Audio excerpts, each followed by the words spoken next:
소화제 드시는 분들 많으시죠? 밥 먹고 나면 더부룩하고 명치가 꽉 막힌 느낌. 소화제 하나를 털어 넣으면 그때 잠깐 괜찮은 것 같다가 또 밥 먹으면 똑같이 반복되고. 근데 이게 왜 반복되는지 아세요?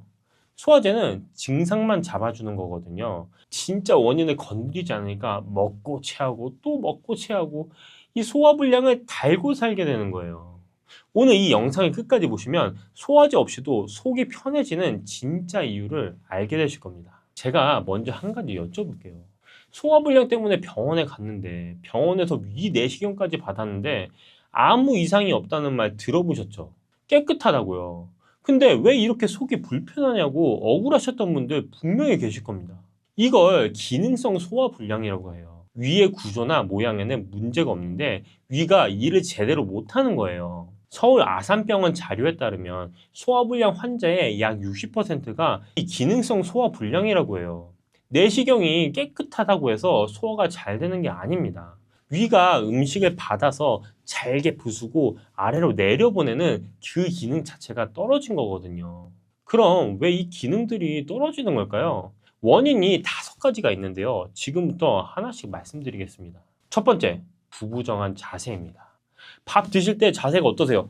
한쪽 팔꿈치 짚고 등은 둥글게 굽히고 이렇게 드시는 분들 많으시죠? 이 자세가 소화를 막는 첫 번째 원인입니다. 우리 위는 왼쪽 갈비뼈 아래에 있습니다. 음식이 들어오면 위가 풍선처럼 부풀어서 음식을 받아야 하는데 구부정하게 앉으면 위 바로 위에 있는 횡격막이 위를 꽉 눌러버리는 거예요. 부풀 공간이 없으니까 음식이 들어오자마자 탁 걸린 느낌이 드는 겁니다. 허리를 펴고 앉아서 드시는 것만으로도 속이 훨씬 편해질 수 있습니다. 자, 두 번째는 갈아 먹는 겁니다. 소화가 안 되니까 부드럽게 갈아서 드시는 분들 계시죠? 근데 이게 오히려 소화를 더 어렵게 만들어요. 우리가 음식을 씹으면 뇌에 신호가 가거든요? 곧 음식이 들어올 테니 위야 준비해라. 이렇게 위가 소화액을 만들고 일할 준비를 하는 거예요. 그런데 갈아서 드시면 씹는 과정이 없으니까 그 신호 자체가 뇌에 안 가는 겁니다. 뇌한테 아무 연락도 없이 갑자기 엄청난 양의 음식이 들어오는 겁니다. 위 입장에서는 황당한 거죠. 준비도 없이 일이 쏟아진 거니까요. 가능하면 꼭꼭 씹어 드시길 바랍니다. 씹는 것 자체가 소화의 시작이에요. 자, 세 번째는 밀가루 음식이랑 국물 요리입니다. 소화가 안 될 때 잘 넘어가라고 국수나 잔치국수 드시는 분들 계세요. 그런데 이게 정반대입니다. 50대 이후부터는 밀가루를 소화하는 능력이 뚝 떨어져요. 국물 요리도 마찬가지고요. 국물에는 나트륨이 많아서 소화액을 희석시켜 버립니다. 소화액이 묽어지며 음식을 잘게 분해하는 힘이 점점 약해지거든요. 소화가 안 되실 때일수록 밀가루 음식이랑 국물 요리는 잠깐 멀리 하시는 게 좋습니다. 자, 네 번째는 자기 전에 물을 드시는 거예요. 자기 전에 물 한 잔 드시는 분들 많으시죠? 근데 이게 역류성 식도염을 악화시킬 수 있습니다. 나이가 들면서 식도와 위 사이에 관략근이 느슨해지거든요. 자기 전에 물을 드시면 이 물이 위에서 식도 쪽으로 역류하면서 가슴이 답답하고 목이 칼칼한 증상이 생겨요. 주무시기 최소 2시간 전부터는 물을 드시지 않는 걸 추천드립니다. 꼭 드셔야 한다면 한두 모금만 입을 헹구는 정도만 해주세요. 자, 5번째는 스트레스입니다. 이게 소화랑 무슨 상관이냐 하실 수 있는데요. 사실 관계가 깊습니다. 위장은 자율신경계의 지배를 받는 장기예요. 스트레스를 받으면 교감신경이 활성화되면서 위의 운동을 방해합니다. 100세 시대 자료에 따르면 스트레스가 미주신경을 자극해서 위장 기능이 저하되고 소화력 약화를 일으킨다고 합니다. 건강한 사람은 위가 1분에 3에서 4회 수축과 이완을 반복하는데 스트레스를 받으면 이 운동 능력이 점점 떨어지는 겁니다. 음식이 위장에서 소장으로 내려가는 시간이 길어지고 가스가 차고 속이 불편해지는 거예요. 소화가 안 될 때 음식만 바꾸려 하지 마시고 마음도 같이 챙기시길 바랍니다. 자, 지금까지 제가 소화불량 5가지를 말씀드렸는데 이 소화 기능이 좋아지게 만드는 거 어떻게 하면 더 도움을 줄 수 있을까요? 제가 지금부터 해결법을 3가지 말씀드리겠습니다. 첫 번째는 명치 스트레칭입니다. 소화가 안 되는 분들은 명치 부위 근육이 굉장히 단단하게 굳어 있는 경우가 많아요. 이거 복근 아닙니다. 수건 2개를 준비하시고요. 수건을 반으로 2번 접고 돌돌 말아서 김밥처럼 한번 만들어 주시길 바래요. 고무줄로 살짝 고정해 주시고요. 이 수건 김밥을 바닥에 놓고 그 위에 누워 주세요. 척추뼈가 수건 가운데 오도록 눕는 거예요. 자, 누웠을 때 등이 쫙 펴지는 느낌이 나실 겁니다. 그 상태에서 손을 앞으로 쭉 뻗었다가 머리 위로 천천히 넘겨주세요. 등이 바닥에 닿게끔 쭉 펴는 거예요. 명치 부위가 늘어나면서 위가 늘어날 공간이 생깁니다. 밥 먹기 전에 하루에 한 번만 해주셔도 속이 훨씬 편해질 겁니다. 두 번째는 도마뱀 운동입니다. 자, 바닥에 이렇게 엎드려 주세요. 벌 받는 거 아닙니다. 팔을 양옆으로 벌리고 발도 같이 벌려주세요. 자, 이 상태에서 오른쪽 팔꿈치랑 오른쪽 무릎을 가깝게 당기면서 몸을 비틀어 주는 겁니다. 다음 반대쪽도 똑같이 해주세요. 좌우 번갈아 가면서 해주시면 됩니다. 이 운동이 왜 좋냐면요, 몸을 비틀 때 위장도 같이 움직이거든요. 내장 장기에 직접 자극을 주는 겁니다. 위장 운동성이 좋아지면서 소화가 훨씬 수월해집니다. 저도 집에서 제 아이를 위장 운동이 잘 되라고 이렇게 마사지를 해주는데 방향이 똑같습니다.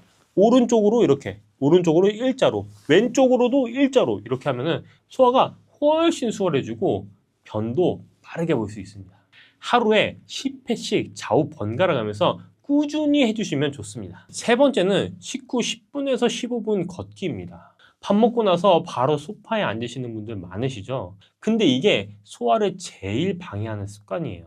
코메디닷컴 자료에 따르면 복부 팽만 증상이 있는 분들이 식후 10분에서 15분 걷기를 시작하고 4주 후에 트림, 장내 가스, 팽만감 같은 위장 문제가 눈에 띄게 줄어들었다고 해요. 식사 후에 소화약보다 더 효과적이었다고도 나와 있습니다. 빠르게 걸을 필요도 없습니다. 그냥 천천히 동네 한 바퀴 아니면 집안을 좀 걸어 다니세요. 딱 10분에서 15분만 걸으세요. 이것만 해도 속이 훨씬 빨리 내려가는 걸 느끼실 수 있습니다.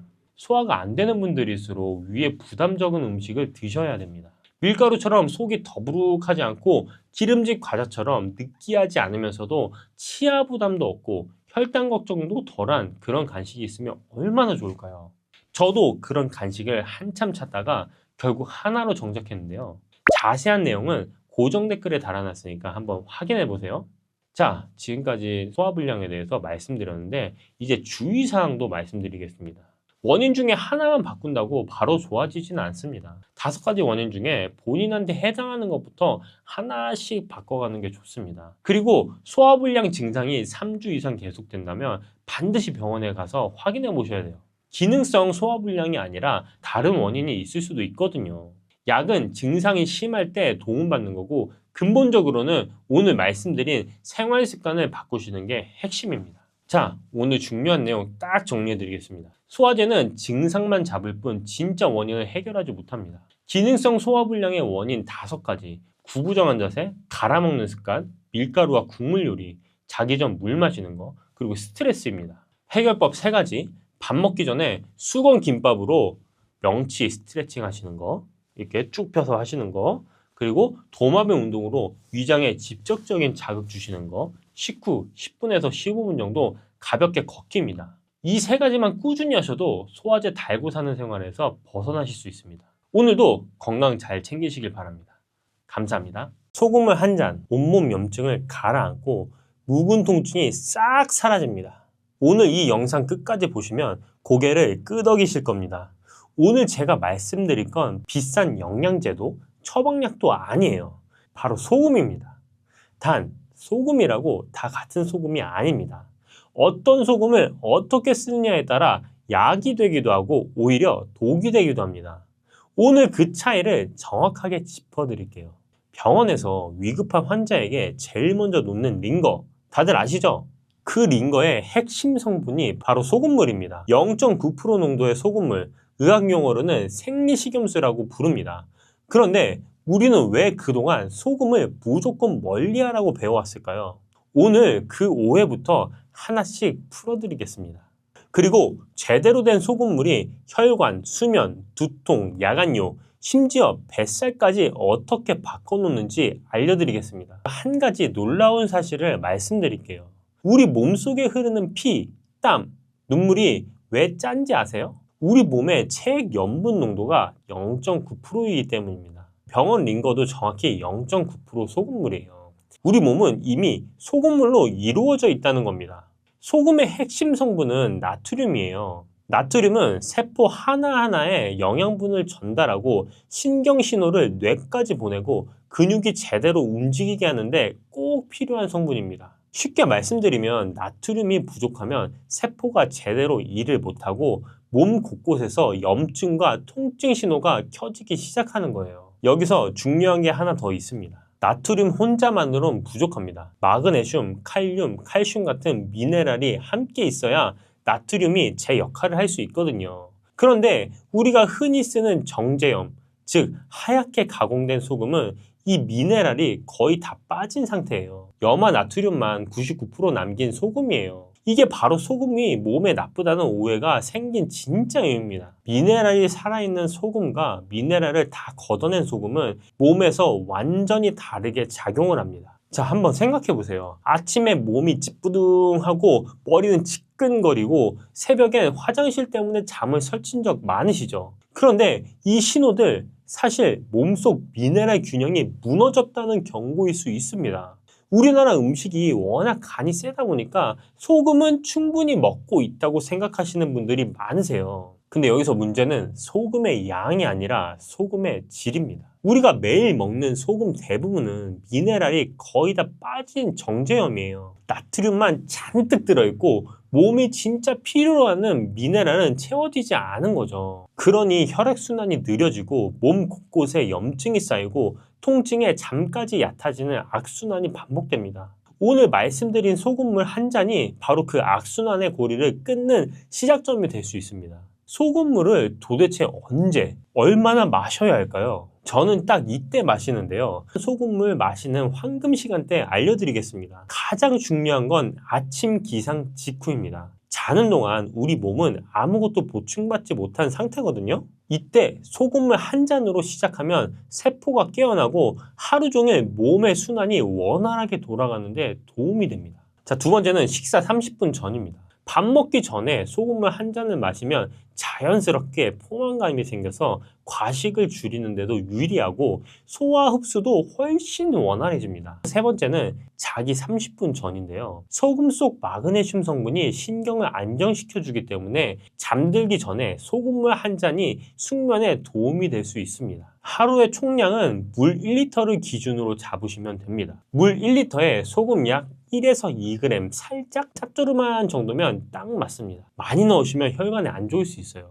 여기서 소금은 미네랄이 살아있는 천일염이나 해양 심층수 소금을 쓰셔야 합니다. 아까 말씀드린 것처럼 미네랄이 빠진 정제염으로는 이 효과를 기대하기가 어려워요. 아침에 소금물 한 잔 마셨다면 이어서 뭘 드시느냐도 중요합니다. 함께 챙겨 드시면 소금물 효과가 훨씬 배가 되는 음식들이 있거든요. 지금 설명드릴게요. 첫 번째는 바나나입니다. 소금물을 마시고 나면 나트륨이 몸속에서 역할을 다한 뒤 반드시 배출되어야 하는데요. 이걸 도와주는 게 바로 칼륨입니다. 나트륨과 칼륨의 관계를 시소라고 생각해 보세요. 한쪽이 올라가면 다른 쪽이 내려가야 균형이 잡히는 것처럼 나트륨이 들어오면 칼륨이 밀어내면서 균형을 맞춥니다. 바나나 한 개에는 칼륨이 약 400mg이 들어있는데 이 칼륨이 신장을 통해 나트륨을 소변으로 밀어내면서 혈관 안에 나트륨이 쌓이는 걸 막아줍니다. 나트륨과 칼륨의 균형이 잡히면 혈관 벽에 가해지는 압력이 줄어들고 혈액순환이 훨씬 부드러워지는데 도움이 됩니다. 아침 소금을 한 잔에 바나나 한 개, 혈관을 청소하는 가장 간단한 아침 루틴입니다. 여기서 주의하셔야 될 건 신장병이 있으신 환자분들은 바나나 섭취를 주의하셔야 됩니다. 바나나의 칼륨이 오히려 배출이 안 될 수 있기 때문입니다. 두 번째는 시금치인데요. 혈관을 고무호스라고 생각해 보세요. 고무호스가 유연하면 물이 잘 흐르지만 딱딱하게 굳어버리면 조금 압력이 가해져도 터지거나 막히죠. 우리 혈관도 똑같아요. 시금치의 풍부한 마그네슘은 혈관 근육을 이완시켜서 혈관이 딱딱하게 굳는 걸 늦춰주는 역할을 하는데요. 소금물의 나트륨이 세포 사이에 신호 전달을 돕고 시금치의 마그네슘이 혈관을 부드럽게 유지시켜주면서 혈액이 훨씬 원활하게 흐르게 됩니다. 거기다가 마그네슘은 신경 흥분을 가라앉히는 성분이기도 해서 자주 지끈거리는 두통을 줄이는데도 도움이 될 수 있습니다. 아침 식사에 시금치나물 한 가지만 올려도 하루가 달라질 수 있어요. 세 번째는 두부입니다. 소금을 꾸준히 섭취하다 보면 칼슘이 소변으로 빠져나가는 양이 늘어날 수 있는데요. 이걸 그냥 두면 우리 몸은 부족한 칼슘을 채우려고 뼈에서 칼슘을 막 끌어다 씁니다. 마치 비상금을 털어 쓰는 것처럼요. 처음엔 괜찮아 보여도 시간이 지나면 통장이 바닥나듯이 뼈가 점점 약해지고 관절이 더 쑤시는 느낌으로 이어질 수 있습니다. 두부에는 100g당 칼슘이 약 130mg 들어있어서 소금물로 빠져나간 칼슘을 자연스럽게 보충해줍니다. 된장찌개에 두부 한 모만 넣어도 소금물과 아주 잘 맞는 균형 잡힌 식단이 완성됩니다. 한 가지만 기억하시면 돼요. 소금물도 결국 물이기 때문에 하루 1리터 소금물 자체가 이미 훌륭한 수분 보충이 됩니다. 별도로 물을 더 챙겨 마실 필요 없이 소금물 1리터를 아침 식전 취침 전으로 나눠서 꾸준히 드시는 것만으로도 충분합니다. 단 하루에 1리터를 넘기는 건 피하세요. 좋은 것도 넘치면 부담이 되듯이 적정량을 지키는 것이 소금물을 제대로 활용하는 핵심입니다. 처음 시작하는 분들은 1리터에 1에서 2g이 부담스럽다면 굳이 처음부터 정량을 맞추려 하지 않으셔도 됩니다. 아주 살짝 짭조름한 느낌이 날 정도로 소금을 조금만 넣어서 시작하시고 몸이 익숙해지시면 조금씩 늘려가시면 됩니다. 중요한 건 매일 꾸준히 드시는 것이지 처음부터 완벽하게 맞추는 게 아니에요. 여러분, 소금물이 다이어트에 도움이 된다는 말을 들어보셨나요? 소금물이 다이어트에 도움이 된다고? 이런 분들 계시죠? 굶는 다이어트가 왜 실패하는지 아시나요? 몸이 미네랄 부족을 감지하면 오히려 지방을 더 꼭 붙잡아 두려고 하거든요. 비상사태라고 판단하는 거죠. 반대로 미네랄이 충분히 채워지면 몸이 안심하고 지방을 에너지로 태우기 시작합니다. 억지로 굶거나 약에 의존하지 않아도 되는 가장 자연스러운 다이어트 방법이 바로 이 원리예요. 한 달만 꾸준히 드셔보세요. 몸이 달라지는 걸 직접 느끼실 수가 있을 겁니다. 그렇다면 어떤 소금을 써야 할까요? 정답은 미네랄이 살아있는 소금을 고르셔야 합니다. 마트에서 흔히 보이는 하얀 소금 정제염이라고 하는데요. 이 소금은 바닷물에서 나트륨만 뽑아내고 나머지는 다 걷어낸 거예요. 미네랄은 거의 없다고 보시면 됩니다. 이걸로 소금물을 만들어 드시면 나트륨만 잔뜩 들어오고 몸이 진짜 필요로 하는 마그네슘, 칼륨, 칼슘은 하나도 채워지지 않아요. 천일염이나 해양 심층수 소금이 대표적인데요. 천일염은 염전에서 햇볕과 바람으로 자연 건조한 소금으로 미네랄이 함께 남아 있습니다. 해양 심층수 소금은 수백 미터 아래 깊은 바다에서 끌어올린 물로 만든 소금인데요. 이 표층 바닷물보다 오염이 적고 미네랄 함량이 높아서 소금물로 활용하기에 가장 좋습니다. 제가 이번에 준비한 소금이 이 MQ 눈소금인데요. 뭐 쓰냐고 물어보시는 분들이 많아서 오늘 처음으로 공개하는 겁니다. 제가 매일 아침 소금물 챙겨 마실 때 쓰는 소금이 바로 이겁니다. 꾸준히 먹다 보니 이것만 쓰게 되더라고요. 해양 심층수로 만든 소금이라 미네랄 함량이 높고 물에 잘 녹아서 흡수도 좋습니다. 마그네슘, 칼륨, 칼슘이 제대로 들어있는 소금이에요. 찾기 어려우신 분들은 제가 링크 하나 남겨드릴게요. 실제로 아침에 일어났을 때 몸이 가볍고 머리가 맑아졌다고 하시는 분들이 있습니다. 한 달쯤 지나니까 주변에서 얼굴 혈색이 좋아졌다고 먼저 알아채더라고 하시는 분들, 오래 걸어도 예전처럼 다리가 무겁지 않고 몸 전체가 조금씩 젊어지는 느낌이라고 하시는 분들, 비싼 영양제도 힘든 운동도 아니에요. 오늘 당장 해보실 수 있습니다. 내일 아침 눈 뜨시자마자 천일염이나 해양 심층수 소금 한 꼬집을 물 한 컵에 녹여서 드셔보세요. 살짝 짭조름한 그 한 잔이 오늘 말씀드린 모든 변화의 시작점이 될 수 있습니다. 딱 2주만 드셔보세요. 몸이 먼저 답해드릴 겁니다. 여러분, 혹시 요즘 눈이 쉽게 피로하시거나 오후만 되면 기운이 쭉 빠지는 느낌 드시진 않으세요? 아니면 괜히 다리가 무겁고 혈액순환이 잘 안 되는 것 같은 느낌 드실 때 있으시죠? 저도 그랬습니다. 나이 탓이겠거니 하고 그냥 넘기곤 했어요. 그런데 말이에요, 오늘 제가 여러분께 소개해드릴 음식이 있습니다. 시장 가시면 싱싱하게 뛰어다니는 것도 보이고 찌개에도 들어가고 볶음밥에도 들어가는 그 음식, 탱글탱글하고 고소한 맛이 일품이죠. 네, 바로 새우입니다. 에이, 새우가 뭐 특별하다고 이렇게 생각하실 수도 있어요. 그런데요, 우리 조상들은 새우를 귀한 음식으로 여겼습니다. 동의보감에 보면 새우를 기력을 보충하고 몸을 따뜻하게 하는 음식이라고 기록해놨거든요. 옛날 분들이 괜히 그런 말씀을 하신 게 아니에요. 현대 영양학에서도 새우는 바다의 보약이라고 불립니다. 특히 식품의약품안전처에서는 새우에 들어있는 아스타잔틴이라는 성분이 눈의 피로 개선에 효과가 있다고 공식적으로 인정했어요. 비타민 E보다 550배, 비타민 C보다 6000배나 강력한 항산화 작용을 한다는 연구 결과도 있습니다. 새우 한 마리에 이렇게 대단한 비밀이 숨어 있었던 거예요. 오늘은 이 탱글탱글한 보물, 새우에 대해서 제대로 한번 파헤쳐 보려고 합니다. 먼저 혈압 걱정 되시는 분들, 눈 건강 챙기시는 분들께 새우가 어떻게 도움이 되는지 알려드릴게요. 그리고 새우와 함께 드시면 효과가 2배, 3배로 좋아지는 음식도 있습니다. 우리 조상들이 아욱국에 새우젓을 넣어 드신 데는 다 이유가 있었거든요. 하지만 여기서 중요한 게 있습니다. 새우가 아무리 좋아도 이걸 함께 드시면 안 되는 음식이 있어요. 특히 맥주랑 새우를 같이 드시는 분들 많으시잖아요. 이 조합이 왜 위험한지, 어떤 분들이 조심하셔야 하는지도 오늘 꼭 짚어드릴게요.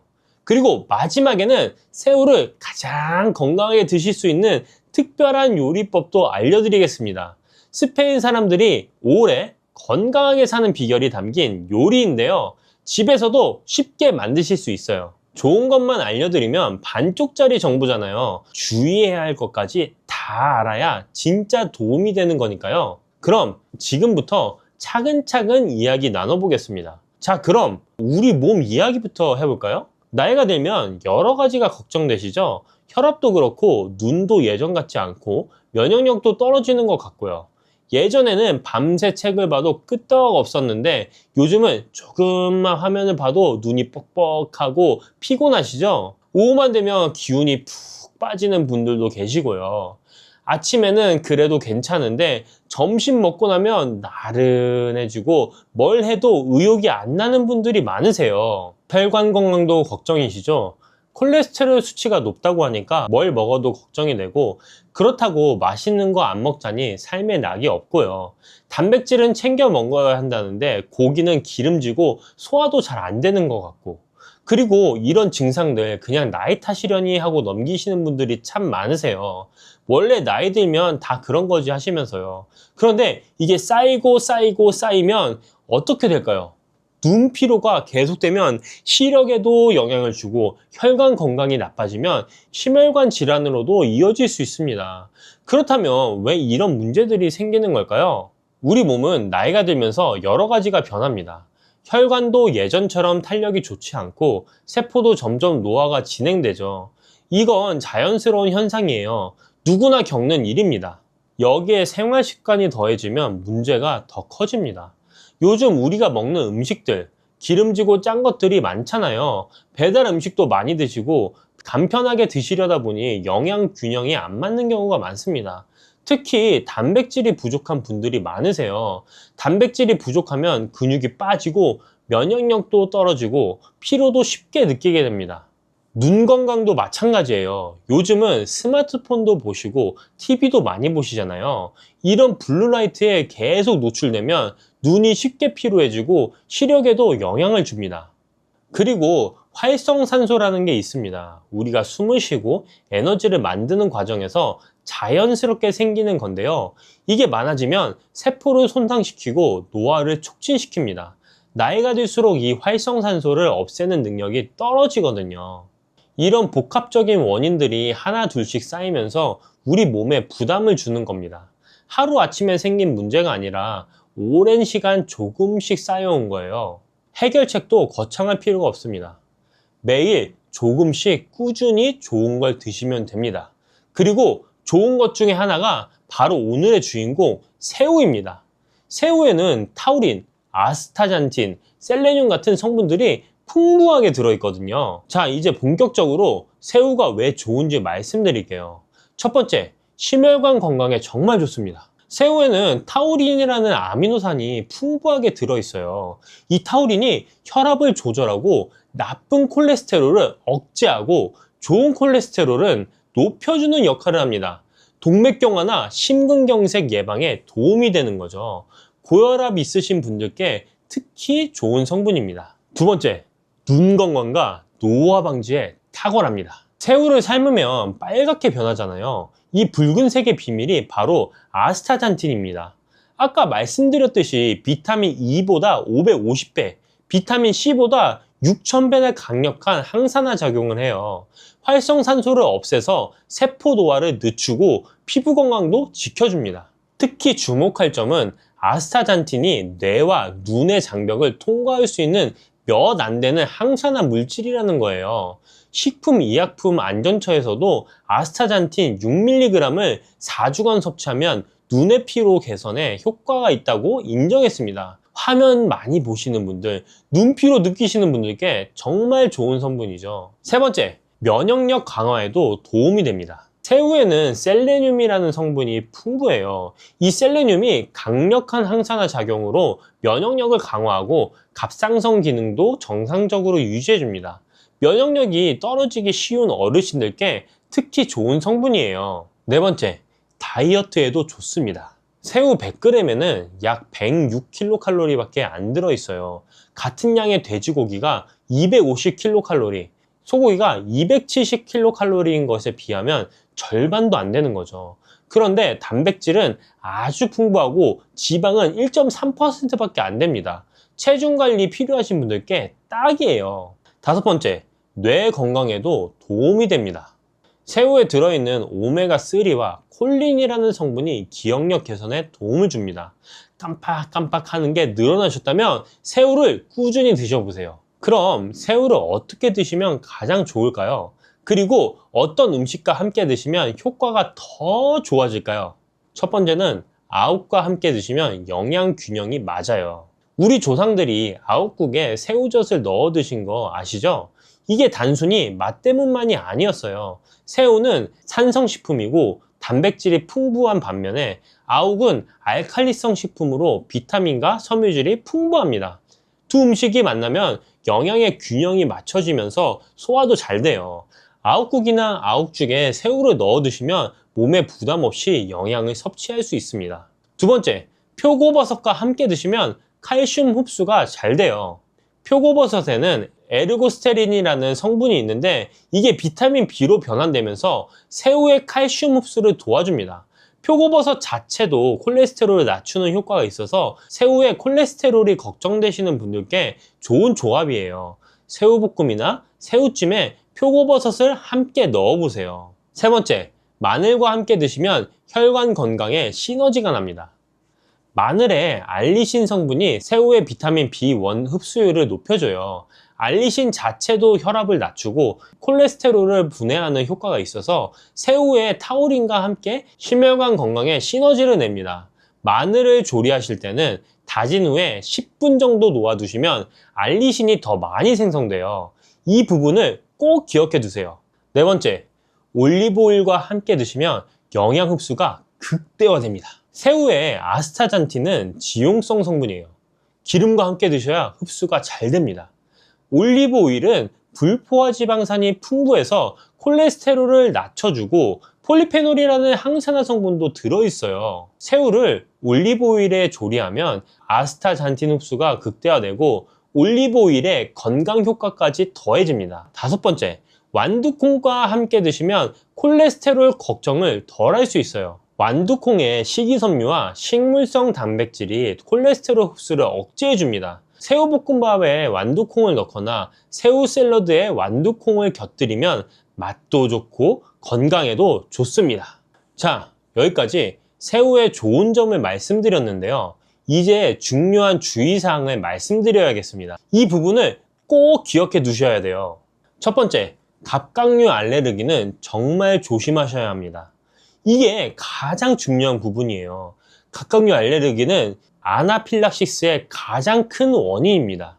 아나필락시스는 급격한 알레르기 반응으로 심하면 생명을 위협할 수 있어요. 특히 주의할 점은 성인이 되어서 갑자기 알레르기가 생기는 경우가 많다는 겁니다. 어렸을 때 새우를 잘 드셨더라도 나이가 들어 처음으로 알레르기 반응이 나타날 수도 있어요.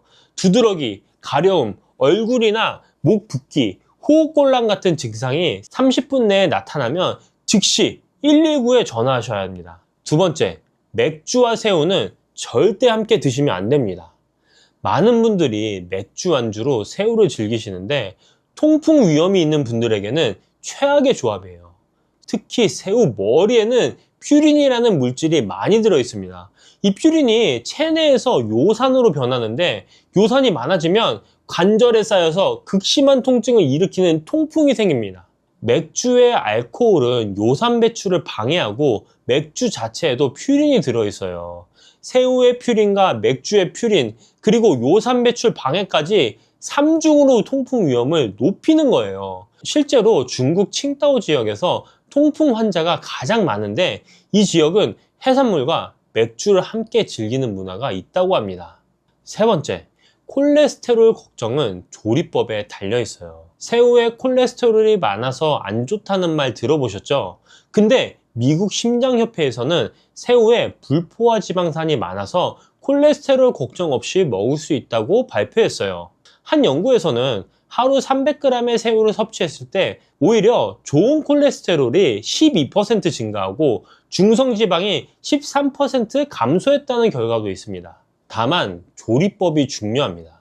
새우 자체는 괜찮아도 튀김옷을 입혀서 기름에 튀기면 상황이 달라져요. 찌거나 삶아서 드시는 게 가장 건강한 방법입니다. 자, 네 번째, 신장 질환이 있으신 분들은 주치의와 상의하세요. 신장 기능이 저하되신 분들은 단백질과 인의 섭취를 제한해야 하는 경우가 많습니다. 새우는 단백질과 인 함량이 높으니까 반드시 담당 의사 선생님과 상의 후 섭취량을 결정하세요. 다섯 번째, 통풍 있으신 분들은 새우 머리를 꼭 제거하세요. 새우 머리에는 퓨린이 100g당 약 700mg이나 들어있어요. 해산물 중 가장 높은 수준입니다. 통풍 환자분은 새우 머리와 내장을 반드시 제거하고 소량만 드시고 맥주와는 절대 함께 드시지 마세요. 자, 이제 새우를 가장 건강하게 드실 수 있는 특별한 요리를 알려드릴게요. 아까 새우와 마늘, 새우와 올리브 오일의 조합이 얼마나 좋은지 말씀드렸잖아요. 이 세 가지를 한 번에 즐길 수 있는 요리가 있습니다. 바로 스페인의 전통 요리, 감바스 알 아히요예요. 감바스는 스페인어로 새우를, 아히요는 마늘을 뜻합니다. 올리브 오일에 마늘과 새우를 넣어서 낮은 온도에서 천천히 익히는 요리인데요. 이게 왜 건강에 좋은지 말씀드릴게요. 지중해 식단이라고 들어보셨죠? 유네스코 세계 무형문화유산에도 등재되어 있고 미국에서 수년간 최고의 건강 식단 1위를 차지한 식단이에요. 2018년 미국 의학협회지에 실린 연구에서는 26,000명을 12년간 추적한 결과 지중해식 식단을 따른 사람들이 심장병 위험이 최대 28% 감소했다고 합니다. 감바스는 바로 이 지중해식 식단의 핵심 요소들이 모두 담긴 요리예요. 새우의 아스타잔틴은 지용성이라 올리브오일과 함께 조리하면 흡수율이 극대화됩니다. 마늘의 알리신은 새우의 비타민 B1 흡수를 도와주고 혈관 건강에도 시너지를 내요. 그리고 낮은 온도에서 천천히 익히니까 마늘의 알리신과 올리브오일의 좋은 성분들이 최대한 보존됩니다. 고온에서 튀기는 것보다 훨씬 건강한 조리법인 거죠.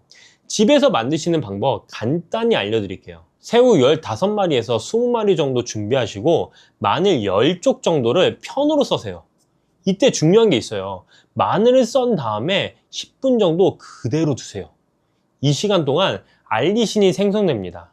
바로 가열하면 알리신이 안 만들어지니까 이 과정을 꼭 지켜주세요. 작은 팬이나 뚝배기에 올리브오일 150ml 정도 붓고 약한 불에서 마늘을 넣어 향을 내세요. 마늘이 노릇해지면 새우를 넣고 색이 변할 때까지 익히시면 됩니다. 과하게 익히면 질겨지니까 적당히 익으면 불을 끄세요. 소금과 후추로 간하시고 파슬리 뿌려서 드시면 됩니다. 고혈압이 있으신 분들은 소금 대신 레몬즙이나 허브로 간하시면 돼요. 마늘과 올리브 오일 풍미가 충분해서 소금이 적어도 맛있습니다. 통풍 있으신 분들은 새우 머리를 완전히 제거하고 드세요.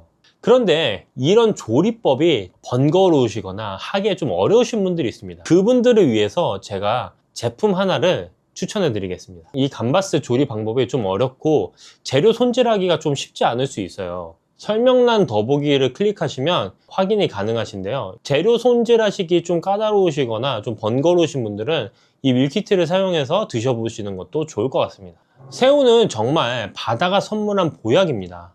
타우린이 혈압을 조절하고 혈관 건강을 지켜주고, 아스타잔틴이 눈 피로를 풀어주고 노화를 늦춰줍니다. 셀레늄이 면역을 강화해주고, 저칼로리 고단백이라 체중 관리에도 좋아요. 드실 때는 아욱, 표고버섯, 마늘, 올리브오일, 완두콩과 함께 드시면 효과가 더 좋습니다. 특히 올리브오일과 마늘을 함께 조리하는 감바스 알하이오는 새우의 영양을 가장 효과적으로 섭취할 수 있는 건강 요리예요. 다만 갑각류 알레르기는 성인도 갑자기 생길 수 있으니까 조심하시고, 맥주와 새우는 절대 함께 드시면 안 됩니다. 통풍 위험이 높아지거든요. 새우 자체의 콜레스테롤은 크게 걱정 안 하셔도 되지만 튀기지 말고 찌거나 삶거나 올리브오일에 저온으로 조리해서 드세요. 우리 어르신들 건강 챙기시느라 이것저것 신경 쓰실 게 많으시죠. 근데 너무 어렵게 생각하지 마세요. 오늘 저녁에 새우 한 줌 사다가 마늘이랑 올리브오일에 볶아보세요. 간단한데 맛있고 건강에도 좋습니다. 조리하시기 어려우신 분들은 영상 설명란에 있는 감바스 밀키트도 사용해 보시면 좋을 것 같습니다. 지중해 사람들이 오래 건강하게 사는 비결이 바로 이런 음식에 있어요. 사랑하는 가족과 함께 감바스 한 접시 드시면서 건강한 저녁 시간 보내시길 바랍니다. 요즘 장이 좀 불편하진 않으세요? 아침마다 화장실에서 시간 보내는 분들 많으시죠? 나이가 들면 소화도 예전 같지 않고 뭘 먹어도 속이 더부룩하고 개운하지가 않습니다. 그런데요, 우리 어머니들이 옛날부터 입버릇처럼 하시던 말씀이 있잖아요. 아침에 사과 하나만 먹어라.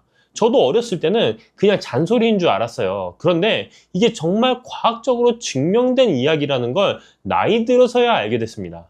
서양에는 이런 속담이 있습니다. 하루에 사과 한 개면 의사 얼굴이 파래진다. 영어로는 An apple a day keep the doctor away 라고 하죠. 그냥 옛날 사람들이 지어낸 말일까요? 아닙니다. 미국 플로리다 주립대학교 연구팀의 결과에 따르면 매일 사과를 꾸준히 섭취한 여성은 그렇지 않은 여성보다 심장마비나 뇌졸중 위험이 무려 37%나 낮았다고 합니다. 그러니까 의사가 정말로 싫어할 만한 과일인 거죠. 오늘은 이 평범해 보이는 사과가 어떻게 우리 몸을 지켜주는지 그 비밀을 하나하나 풀어드리려고 합니다. 사과 좋다는 건 다들 아시잖아요. 그런데 어떻게 먹어야 제대로 효과를 보는지, 또 어떤 음식이랑 같이 먹으면 보약이 되고 어떤 음식이랑 먹으면 오히려 탈이 나는지 이건 잘 모르시는 분들이 많습니다. 오늘 저와 함께 알아볼 내용은요, 사과가 우리 몸에 주는 놀라운 효능들, 특히 시니어분들께 꼭 필요한 효능부터 시작해서 사과랑 같이 먹으면 효과가 배가 되는 황금 조합도 알려드릴 겁니다. 그리고 여기서 중요한 건데요, 무심코 같이 드셨다가 오히려 속을 망칠 수도 있는 조합도 있어요. 이 부분 꼭 알고 계셔야 합니다. 위장이 약하신 분들, 또 당뇨가 있으신 분들은 사과를 어떻게 드셔야 하는지 안전하고 맛있게 즐기는 방법까지 순서대로 짚어드릴게요. 나이가 들면 참 여러 가지가 불편해집니다. 예전엔 뭘 먹어도 거뜬했는데 요즘은 조금만 과식해도 속이 더부룩하고 변비도 잦아지고요. 아침마다 화장실에서 한참을 앉아있다 나오시는 분들도 계시죠. 장이 불편하면 하루 종일 개운하진 않습니다. 배에 가스가 차고 뭔가 막힌 것 같은 느낌, 외출하기도 꺼려지고 괜히 움직이기도 싫어지죠. 그냥 나이 탓이겠거니 하고 넘기기 쉬운데요, 이게 계속되면 문제가 커집니다. 변비가 만성이 되면 장 건강만 나빠지는 게 아니에요. 온몸에 독소가 쌓이고 피부도 푸석해지고 면역력도 떨어집니다. 심하면 대장 질환으로 이어질 수도 있고요. 혈압이나 혈관 건강도 마찬가지입니다. 나트륨을 많이 섭취하는 우리나라 식단 특성상 혈압 관리가 쉽지 않으시잖아요. 짜게 먹는 습관이 쌓이고 쌓여서 결국 고혈압, 심장 질환으로 발전하는 경우가 많습니다. 그렇다면 왜 이런 문제들이 생기는 걸까요? 우리 몸은 나이가 들면서 자연스럽게 기능이 떨어집니다. 장 운동도 느려지고 소화 효소 분비도 줄어들어요. 젊을 때처럼 뭘 먹어도 쭉쭉 내려가던 그 시절이 아닌 거죠. 여기에 운동 부족까지 더해지면 문제가 커집니다. 움직임이 적으니까 장도 게을러지고 변이 장에 오래 머물면서 수분이 빠져나가서 더 딱딱해집니다. 악순환이 되는 거예요. 혈압 문제도 비슷합니다. 우리가 먹는 음식에는 나트륨이 정말 많이 들어있어요. 국, 찌개, 김치, 젓갈, 맛있는 건 다 짜죠. 이 나트륨이 체내에 쌓이면 혈압이 올라가고 혈관에 부담을 주게 됩니다. 문제는 나이가 들수록 이 나트륨을 배출하는 능력도 떨어진다는 거예요. 이렇게 노화와 생활습관, 식습관이 복합적으로 작용하면서 우리 몸 여기저기에 문제가 생기는 겁니다. 그런데요, 이런 문제들을 한 번에 도와줄 수 있는 과일이 있습니다. 바로 사과예요. 사과에는 펙틴이라는 식이섬유와 칼륨, 그리고 폴리페놀 같은 항산화 물질이 풍부하거든요. 사과가 왜 몸에 좋은지 하나씩 자세히 말씀드릴게요. 첫 번째는 장 건강입니다. 사과에는 펙틴이라는 수용성 식이섬유가 풍부해요. 이 펙틴은 장을 약산성으로 유지해주면서 나쁜 균의 증식을 막아줍니다. 장내 유익균은 늘리고 유해균은 억제하는 거죠. 변비로 고생하시는 분들께 사과가 좋은 이유가 바로 여기 있습니다. 장 운동을 규칙적으로 만들어주고 변을 부드럽게 해서 배변을 수월하게 도와줘요. 그런데 여기서 중요한 게 있어요. 이 펙틴은 사과 껍질 바로 아래 가장 많이 들어있습니다. 그래서 사과는 깨끗이 씻어서 껍질째 드시는 게 좋아요. 두 번째, 혈압 관리입니다. 사과에 들어있는 칼륨 성분이 체내 나트륨 배출을 도와줍니다. 우리가 짜게 먹은 음식들, 그 염분을 몸 밖으로 빼주는 거예요. 한국식품영양과학회의 연구에 따르면 사과에 함유된 칼륨은 다른 과일에 비해 상당히 높은 수준이라고 합니다. 혈압이 걱정되시는 분들께 사과가 좋은 이유죠. 세 번째, 심혈관 건강입니다. 앞서 말씀드린 플로리다 주립대학교 연구팀의 결과 기억나시죠? 매일 말린 사과 약 75g, 사과 3개 정도 분량을 꾸준히 드신 여성들이 심장마비나 뇌졸중 위험을 37%나 낮춰뒀다는 그 연구요. 사과 속 폴리페놀과 펙틴이 나쁜 콜레스테롤을 낮추고 혈관을 깨끗하게 유지해주기 때문입니다. 네 번째는 당뇨 예방입니다. 사과가 달아서 당뇨에 안 좋을 것 같다고 생각하잖아요. 그렇지 않습니다. 여러 연구에 따르면 사과에 들어있는 폴리페놀 덕분에 제2형 당뇨병 위험이 18%나 감소했다고 해요. 일주일에 한 번만 사과를 드셔도 위험이 3% 줄어든다는 연구 결과도 있습니다. 사과는 달콤하지만 칼로리가 낮아요. 100g당 56칼로리밖에 안 됩니다. 당뇨 환자분들께도 부담이 적은 과일인 거죠. 다섯 번째, 암 예방 효과입니다. 사과의 붉은 껍질에는 안토시아닌이라는 항산화 물질이 들어있어요. 이 성분이 활성산소로부터 세포를 보호하고 종양의 확산을 억제하는 효과가 있습니다.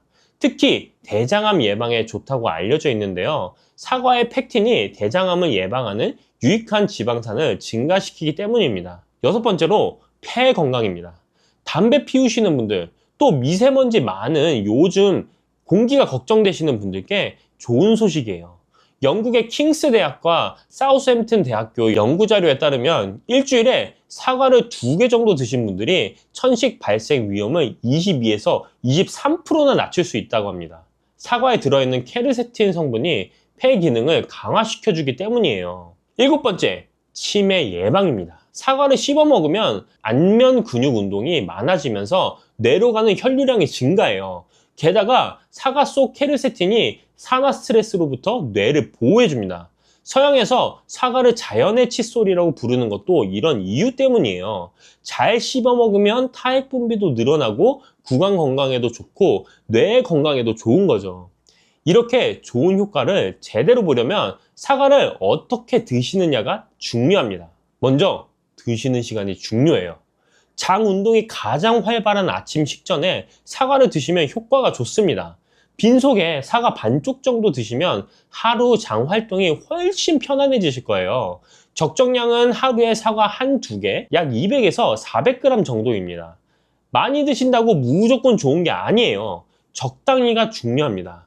그리고 껍질째 드시는 게 좋다고 말씀드렸죠? 농약이 걱정되시면 흐르는 물에 깨끗이 씻어주시고요. 베이킹소다를 푼 물에 담갔다가 헹궈주시면 더 안심이 됩니다. 자, 이제 사과랑 같이 먹으면 효과가 배가 되는 황금 조합을 알려드릴게요.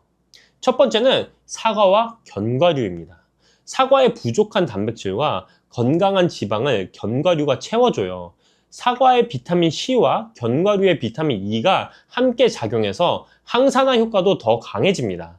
간식으로 사과 깍둑썰기해서 호두나 아몬드랑 같이 드셔보세요. 두 번째, 사과와 꿀입니다. 사과를 쪄서 꿀을 뿌려 드시면 위장도 편해지고 장내 유익균도 늘어납니다.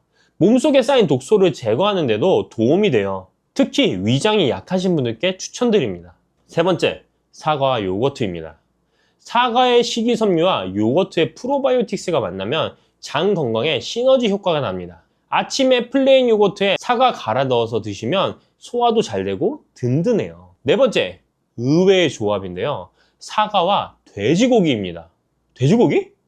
돼지고기 드실 때 사과를 곁들이시면 정말 좋습니다.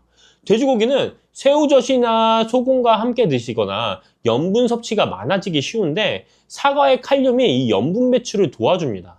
돼지고기의 찬 성질을 사과의 따뜻한 성질이 보완해주기도 하고요. 다섯 번째, 사과와 당근입니다.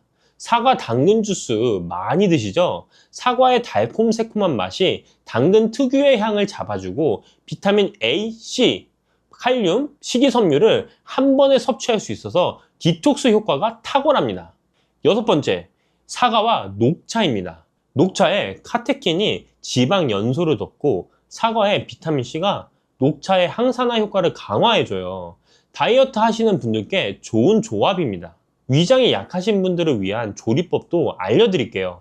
사과를 삶거나 쪄서 드시면 소화 부담이 훨씬 줄어듭니다.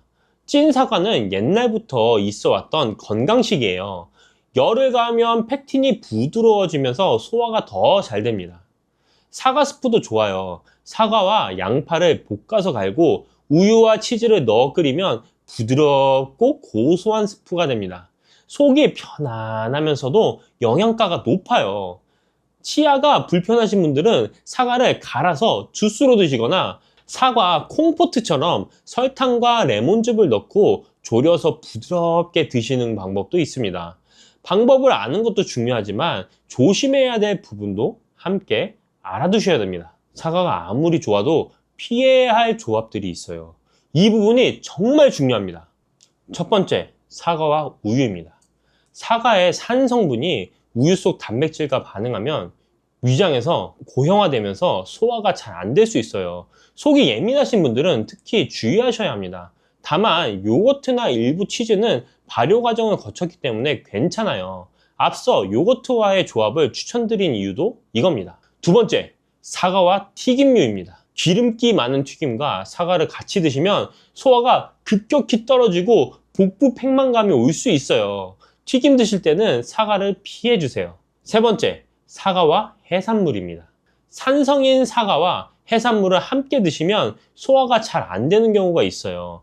해산물 드신 직후에는 사과를 피하시는 게 좋습니다. 네 번째, 사과와 카페인입니다. 커피나 카페인 음료와 함께 사과를 드시면 위산 역류가 심해질 수 있어요. 속쓰림이 있으신 분들은 특히 조심하셔야 합니다. 다섯 번째, 밤에 먹는 사과입니다. 아침에 먹는 사과는 금, 밤에 먹는 사과는 독이라는 말 들어보셨죠? 저녁에 사과를 드시면 식이섬유가 장을 자극해서 유액 분비를 촉진하고 속쓰림이나 복통을 유발할 수 있어요. 사과는 되도록 아침이나 낮에 드시는 게 좋습니다. 그리고 약 드시는 분들 주목해 주세요. 캐나다 온타리오 대학교 연구팀에 따르면 사과 주스와 일부 알레르기 약, 항생제, 혈압약을 함께 먹으면 약효가 떨어질 수 있다고 합니다. 약 드실 때는 사과 주스 대신 물로 드시고요. 약 복용 전후 한두 시간은 사과 섭취를 피해 주세요. 당뇨가 있으신 분들은 혈당 수치를 확인하시면서 적정량만 드시고요. 신장 질환이 있으신 분들은 칼륨 섭취량을 조절해 가야 하니까 전문의와 상담 후 드시는 게 좋습니다. 마지막으로 사과씨는 절대 드시면 안 됩니다.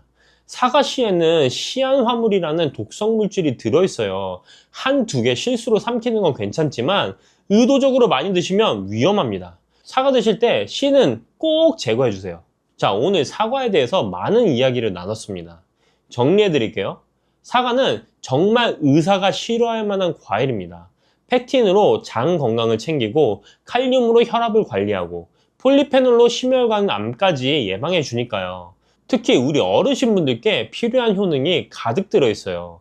드실 때는 아침 식전에 껍질째 깨끗이 씻어 드시고요. 하루에 한두 개 정도가 적당합니다.